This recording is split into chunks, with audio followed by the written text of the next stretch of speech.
우리가 타고난 천성 있잖아요. 이게 어떻게 운명이 되는 걸까요? 좋은 습관들 정말 많죠. 근데 그중에서 딱 하나, 진짜 근본적으로 우리 잠재력을 확 깨워줄 그런 습관 영역이 있다면 뭘까요?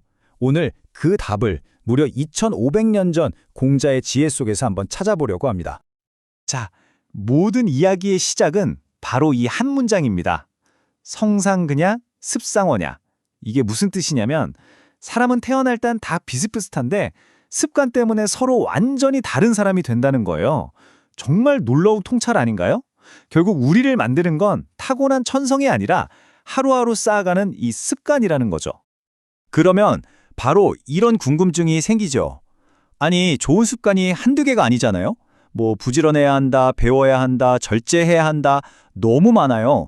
그럼 이 모든 것들의 진짜 뿌리가 되는, 그러니까 이것만 잡으면 다른 좋은 습관들이 따라오는 그런 근본적인 영역이 과연 있을까요? 대체 뭘까요? 네, 그래서 오늘 우리가 함께 이 질문의 답을 찾아가 볼 텐데요. 먼저 본성과 습관의 이야기부터 시작해서 못하는 것과 안 하는 것의 차이, 그리고 군자는 어디서 답을 찾는지, 이렇게 차근차근 따라가다 보면 마침내 여러분의 잠재력을 깨울 그 단 하나의 영역을 만나게 되실 겁니다. 자, 그럼 첫 번째 이야기, 바로 본성과 습관입니다. 대체 왜 공자는 이 습관이 그렇게나 중요하다고, 결정적이라고 했을까요? 사실 우리 모두 출발선은 거의 비슷하잖아요. 근데 인생이라는 긴 경주를 뛰다 보면 누구는 저만치 앞서 나가고 누구는 뒤에 처지게 되죠. 그 엄청난 차이를 만드는 결정적인 변수. 공자는 그걸 바로 매일매일의 작은 선택들이 모여서 만들어진 습관이라고 본 거예요. 그런데 말이죠. 좋은 마음을 갖는 거랑 그걸 실제로 행동에 옮기는 건 또 완전히 다른 문제더라고요. 여기서 아주 흥미로운 이야기가 하나 나옵니다. 맹자와 제나라 선왕의 이야기인데요. 여기에 중요한 실마리가 숨어 있습니다. 어느 날 제나라 선왕이 길을 가는데 제물로 바쳐질 소 한 마리가 벌벌 떨면서 끌려가는 걸 본 거예요. 그 모습을 보니까 너무 안쓰러웠던 거죠. 그래서 저 소를 놔주고 대신 양으로 바꿔라, 이렇게 명령을 내립니다. 이걸 보면 왕에게 분명히 연민, 그러니까 자비로운 마음이 있었던 거죠. 근데 여기서 진짜 문제가 시작됩니다. 그렇게 동물 한 마리한테는 자비를 베풀었던 왕이 정작 굶어지고 고통받는 자비 백성들은 그냥 내버려뒀다는 거예요. 이상하죠? 이 모순을 딱 본 맹자가 왕에게 가서 전곡을 찌릅니다. 왕의 그 자비로운 마음이 어째서 짐승에게는 닿는데 백성에게는 닿지 않습니까? 그러면서 이렇게 말하죠. 그건 왕께서 못하시는 게 아니라 안 하시는 겁니다. 와, 정말 뼈 때리는 말이죠. 이건 능력의 문제가 아니라 의지의 문제라는 거예요. 자, 이걸 보면 그림이 명확해지죠. 왕에게는 분명히 자비심이라는 잠재력이 있었어요. 근데 그 힘을 진짜 써야 할 곳, 바로 자기 백성들한테는 쓰지 않았던 겁니다. 우리도 마찬가지 아닐까요? 좋은 습관을 못 만드는 게 능력이 없어서가 아니라 사실은 그 능력을 엉뚱한 데 쓰고 있거나 아예 안 쓰고 있기 때문일 수 있다는 거죠. 자, 그럼 어떻게 해야 할까요? 어떻게 해야 우리의 이런 좋은 의지나 잠재력을 제대로 된 방향으로 쓸 수 있을까요? 여기서부터 이제 관점을 확 바꿔야 합니다. 밖을 보던 시선을 안으로, 바로 우리 자신에게로 돌려야 하는 거죠. 바로 이 구절이 오늘의 핵심 단서입니다. 군자는 자신에게서 찾고 소인은 남에게서 찾는다. 이게 무슨 말이냐면 무슨 일이 터졌을 때 군자는 나한테 무슨 문제가 있었지? 하고 자기 안에서 원인을 찾는데 소인은 저 사람 때문에 상황이 이래서 라면서 자꾸 밖에서 핑계를 찾는다는 거예요. 진짜 변화는 어디서 시작된다? 바로 내 안을 들여다보는 곳에서 시작된다는 겁니다. 자, 이제 거의 다 왔습니다. 우리가 맨 처음 던졌던 그 질문 기억나시죠? 그 수많은 좋은 습관들의 뿌리가 되는 단 하나의 핵심 영역. 그게 대체 뭘까? 드디어 그 답을 마주할 시간입니다.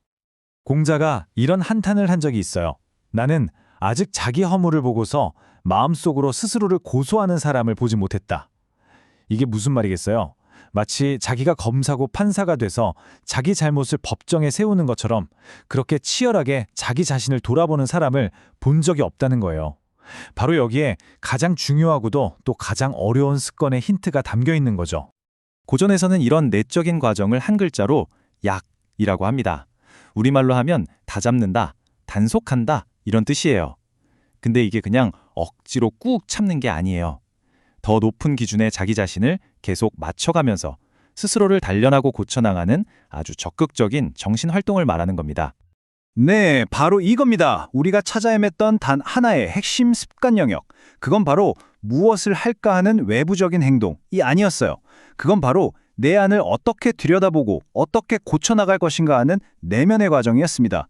끊임없는 자기교정, 이게 바로 모든 좋은 습관과 긍정적 변화를 이끌어내는 엔진인 셈이죠.